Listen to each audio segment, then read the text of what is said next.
नमस्कार दोस्तों, मेरे कुछ दोस्त वीडियोस देख और पसंद भी कर रहे हैं पर सब्सक्राइब नहीं कर रहे, so please subscribe our channel. Thank you. आइए वीडियो शुरू करते हैं।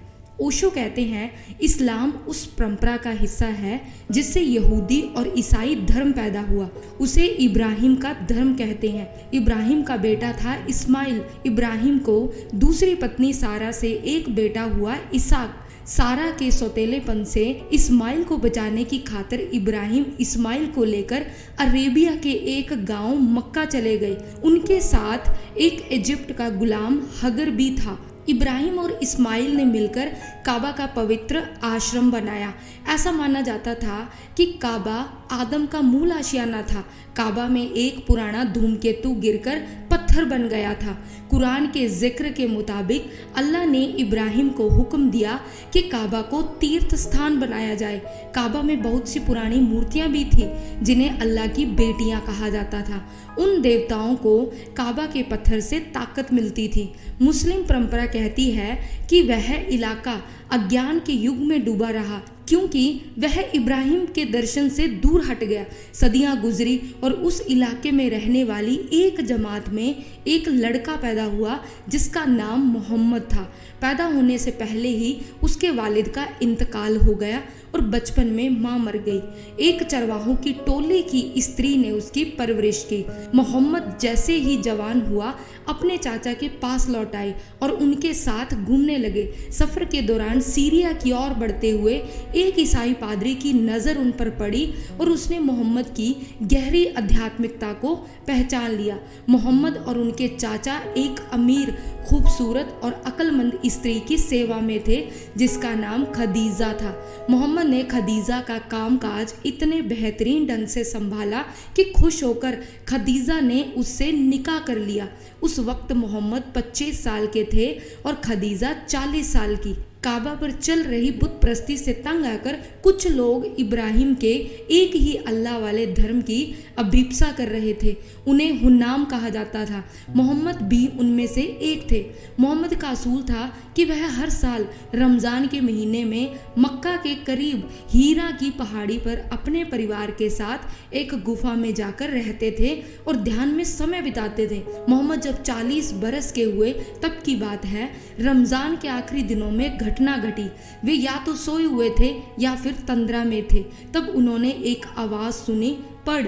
उन्होंने कहा, मैं पढ़ नहीं सकता। फिर से आवाज़ आई, पढ़। मोहम्मद बोले, मैं पढ़ नहीं सकता। आवाज़ फिर गूंजी, पढ़। मोहम्मद ने पूछा, क्या पढ़? पढ़ अल्लाह के नाम से शुरू जो बहुत मेहरबान और रहम वाला है। पढ़ो अपने रब के नाम से जिसने पैदा किया, आदमी को खून की पुटक से बनाया। पढ़ो और तुम्हारा रब ही सबसे बड़ा करीम है जिसने कलम से लिखना सिखाया, आदमी को सिखाया जो ना जानता था। जब वे जग गए तो वे अल्फाज उनके जहन में ऐसे बस गए मानो दिल पर खुद गए हों। वे गुफा के बाहर गए और पहाड़ी पर उन्होंने फिर से वही दबंग आवाज़ सुनी, ए मोहम्मद, तू अल्लाह का पैगंबर है और मैं जब्राइल हूँ। उन्होंने आंखें ऊपर उठाई तो उन्हें आदमी की हम शक्ल फरिश्ता आसमान और ज़मीन के बीच खड़ा दिखाई दिया। मोहम्मद स्तब्ध खड़े रह गए। जिधर मुंह करें वहीं उन्हें फरिश्ता दिखाई दे। आखिर जब फरिश्ता विलीन हुआ, मोहम्मद कांपते हुए घर आए। खदीजा ने उन्हें बहुत धीरज रखने को कहा। उसे मोहम्मद की पाक रूह में बहुत भरोसा था। वह मोहम्मद को अपने चचेरे भाई के पास ले गई जो बहुत बूढ़े और समझदार थे। उन्होंने फरमाया कि जो फरिश्ता पुराने मोजेस के पास आया था वही मोहम्मद के पास आया है और मोहम्मद अपने लोगों के पैगंबर चुने गए थे। मोहम्मद की परेशानी की वजह यूँ समझी जा सकती है कि हुनाफा सच्चे मजहब को कुदरत में ढूंढते थे और अशरीरी आत्माओं के साथ होने वाले संपर्क पर भरोसा नहीं रखते थे।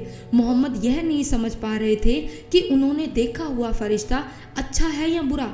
मंत्र फेरने वाले, टोना टोटका करने वाले, यहाँ तक कि उन दिनों शायद ही दावा करते थे कि उन पर जिन्न उतरा है। मोहम्मद विनम्र और खामोश तबीयत के शख्स थे। अकेले रहना, मौन और शांत जीवन बिताना पसंद करते थे। पूरी मनुष्य जाति में से उन्हीं को चुना जाना, उसके बाद इतने बुलंद पैगाम को लेकर इंसानों का अगुआ बनना उनमें डर पैदा हुआ। बहरहाल जैसे जैसे कुरान का संदेश उनके रग रग में बैठता चला गया, वैसे वैसे उनमें नई ताकत लहराई। उन्हें सौंपी गई जिम्मेदारी का नया एहसास उभरता चला गया। लगभग 23 साल तक उन पर कुरान की आयतें उतरने का सिलसिला जारी रहा। मज़ेदार वाक़या है कि जो पढ़ नहीं सकता था उसे पढ़ने का आदेश दिया गया। इस पवित्र किताब को अल कुरान कहा गया, जिसका मतलब है पढ़ना। उस इंसान का पढ़ना जो पढ़ना नहीं जानता था। तकरीबन 3 साल तक मोहम्मद अपना इल्लाम अपने परिवार को बताते रहे। उनकी सबसे शागिर्द थी उनकी बीवी खदीजा, दूसरा था उनका चचेरा भाई अली, तीसरा अबू बकर एक सौदागर और चौथा उनका गुलाम जैद। उस दौरान मक्का के लोग बाग तो उन्हें पागल ही समझते थे। तीसरा साल खत्म होते होते उन्हें फिर हुक्म हुआ, उठ और सावधान कर। तब से मोहम्मद लोगों के बीच जाकर उपदेश देने लगे। वे उन दिनों चल रही मूर्ति पूजा के खिलाफ बोलने लगे कि रात और दिन, विकास और विनाश, जिंदगी और मौत, ये शक्तिशाली नियम अल्लाह की ताकत के प्रतीक हैं। उन्हें छोड़कर क्या मूर्तियों को पूजते फिरते हो। बस इस उपदेश से कुरैशों की जमात और मोहम्मद के मानने वालों में चिंगारी लगी, जो देखते ही देखते आग में भभक उठी। मोहम्मद की शांत और अंतर्मुखी जिंदगी जंग की भागदौड़ बन गई। मोहम्मद और उनके मानने वाले बेइंतहा सताए गए। कुरान शरीफ इस्लाम का केंद्र बिंदु है। कुरान के पहले हिस्सों में एक अल्लाह को कायम किया हुआ है। बाद की आयतें संगठन के बारे में और मुस्लिम समूह की समाज व्यवस्था के विषय में है। जैसे ही मोहम्मद को इल्लाम होता था, वे उसे रटते थे और फिर अपने शिष्यों को कंठस्थ करने के लिए कहते थे। कुरान को कहने से उन आयतों का संगीत, सौंदर्य और शक्ति प्रकट होती है। कुरान को कुछ दबी हुई, कुछ उदास आवाज में पढ़ा जाता है, क्योंकि उस समय इंसान की जो हालत थी उससे उदास हुए अल्लाह का यह इल्लाम है। मोहम्मद कहते थे, जब तुम पढ़ते हो तब रो। कहते हैं कुरान पढ़ने से तन मन के सारे जख्म भर जाते हैं, निर्मलता आती है, सब कुछ धुल जाता है, कोई जादू सा तार होता है। कुरान में यहूदी और ईसाई इतिहास की कहानियां पाई जाती हैं। अदम और ईब का हिस्सा शुरुआत में ही दर्ज है। वहीं फरिश्ता जब्राइल, जिसने मोहम्मद को संदेश दिया, मैरी के पास ईसा मसीह के आने का संदेश लेकर गया। ओशो कहते हैं, कुरान ऐसी किताब नहीं है जिसे पढ़ा जाए, कुरान ऐसी किताब है जिसे गाया जाए। अगर तुम पढ़ोगे तो चूक जाओगे, अगर गाओगे तो इंशाअल्लाह पालोगे। कुरान किसी दार्शनिक या विद्वान की रचना नहीं है। मोहम्मद पढ़े लिखे नहीं थे, वे अपने नाम के दस्तखत भी नहीं कर सकते थे, लेकिन खुदा की खुदाई से सराबोर थे। उनकी मासूमियत की वजह से वे चुने गए और उन्होंने गीत गाना शुरू किया, और वह गीत कुरान। अरेबिक मेरी समझ में नहीं आती, लेकिन मैं कुरान समझ लेता हूँ, क्योंकि कुरान की लय समझता हूँ और अरेबिक सुरों की लय की खूबसूरती को समझता हूँ। मतलब की फिक्र किसे है? जब तुम एक फूल देखते हो तो क्या मतलब पूछते हो?